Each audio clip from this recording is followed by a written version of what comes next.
He looks like a footballer as well, doesn't he, Stu? He's got the haircut, he's got the tattoos, and he's that sort of midfielder you just like to watch.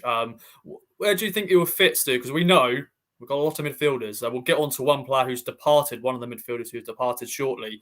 But where do you think he will fit? There's a lot of challenge, a lot of competition there, but we've spent a bit of money on him. Obviously, he's going to be, in the eye of starting possibly. Yeah, you would imagine so. And we've not mentioned the fact that this is now the fourth player Ipswich has spent £1 million plus on in the last 3 windows, with Davis last summer, Clark and Broadhead in January, and now Taylor as well. Feels like a long time ago that Ipswich were kind of living off frees and loans almost exclusively.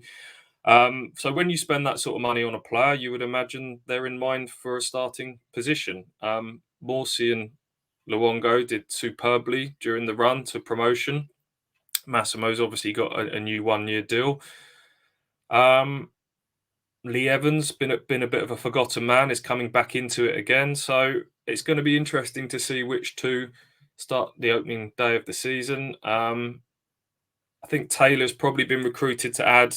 McKenna keeps talking about sort of different qualities, different attributes, different dimensions to the team. And I think Taylor is probably going to add a couple of different things that all of those midfielders that Ipswich have got maybe didn't necessarily had. And one of that is goals from a deeper midfield role.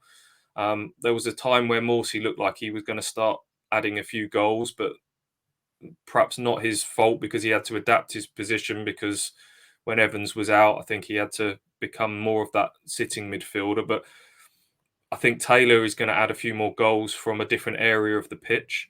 And I think he might be a bit of a ball carrier as well. You look at the different types of midfielders that Ipswich got. I think he's someone that can carry the ball and drive them up the pitch, which again, Sam Morsey can obviously do. But I think he's one that might add a little bit more of that to that midfield unit.